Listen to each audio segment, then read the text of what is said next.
Papa Pepper, planting our first sunchokes ever.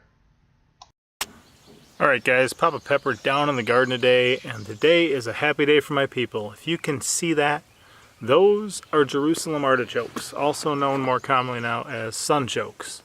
So these are very cool. A lot of people are familiar with some tubers or some different roots and stuff you'll eat, like maybe horseradish or carrots or potatoes. And these are just another great thing that we can find under the soil if we got them growing. So the cool thing about these is they do make a very beautiful big plant with big flowers. Look like a big old sunflower, right? Okay, sunchokes.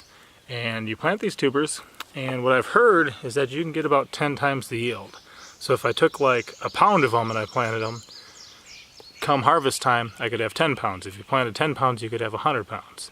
So cool thing is you just put these in the dirt, normally about 4 to 6 inches beneath the surface. They can grow well in poor soil, like if you got a lot of clay and stuff, which is what we got. But we're also just doing the raised beds and amending the soil to try to build them up. And if they've got a really rich soil, they're going to do really well and really turn out a crop. You plant them usually earlier in the spring. I just got mine, but I'll get them in now anyway. And then you harvest them in the fall, or you can let them overwinter. The cool thing about overwintering them is these are a perennial pretty much in all zones across the United States here. So whether I'm up in Wisconsin or whether I'm down in Louisiana, I can plant these and they will grow year after year after year and just keep increasing in yield. Now, because they are so prolific, because they produce so much and they spread two different ways, one would be the tuber, the other would be seeds, they can be considered invasive in some areas. One thing that's wise to do if you don't really want them to spread out is, because these guys can make 10-foot tall plants. So if you look at a garden, you're not going to have a lot of plants other than maybe your dwarf fruit trees or something that are really reaching 10 feet tall. So these guys are going to stand out, which also means if you're planting them on the south side of any plants, they're going to be providing some shade for anything positioned to the north of them in the northern hemisphere. If they're between them, the other plants in the sun, and they get 10 feet tall, that's going to be providing some shade for whoever's on the shady side of that. But because they grow so tall, and then they have these big, they have these flowers they make, and you can grow these from seed, but also that seed can get reseeded everywhere in your garden. So you'll kind of have like a stinging nettle situation where a stinging nettle will be spreading out from the rhizomes too, and then it'll be reseeding itself from the top if you don't harvest it off before it goes to seed, and it'll wind up everywhere. Same thing here. So you can always snip the flowers off, use them as a cut flower, or compost them.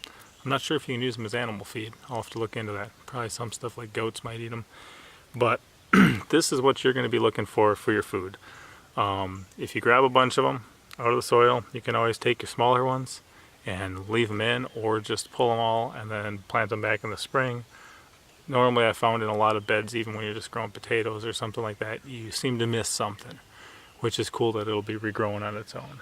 So I've got a little bed here prepared, and I'm just doing a little one right now. What I'm doing is, in my garden I don't want any real just heavy concentration of any type of plant in any one area.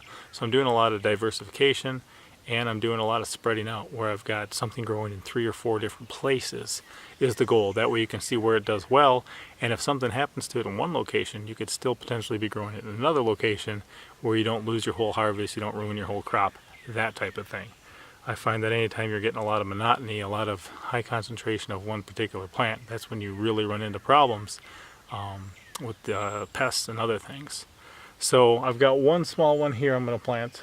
They say 4 to 6 inches deep, space them somewhere between 16 inches and 20 inches apart. Like I said, I'm getting them in a little later than I wanted to, so they may not grow as well this year, but I'm really looking forward to having these. I'm looking forward to them for years to come. And like I said, if you get too busy in the fall harvest, just leave them in the dirt. You'll have more the next year, and you can deal with them then. So I have eaten these before. You can eat them raw, but you can also cut them up and cook them. Use them kind of similar to a potato, but definitely cool, and definitely, not an artichoke. So I've been waiting for this for years. I finally got some. I've got them going in, and then hopefully this will be something that I not only have for years to come, that not only provides a good source of food for my family and children as the years go on, but then something too that I can produce like crazy and have to barter, trade, sell, give away, kind of whatever. I know I got a lot of trees I'm actually going to give away this weekend and stuff. So, all right, guys, I got to get planting. Papa out. As always, I'm Papa Pepper, and I'd like to remind you, don't post for free.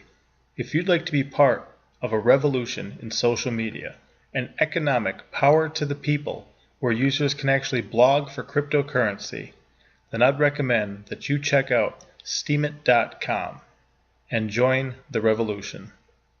Papa out.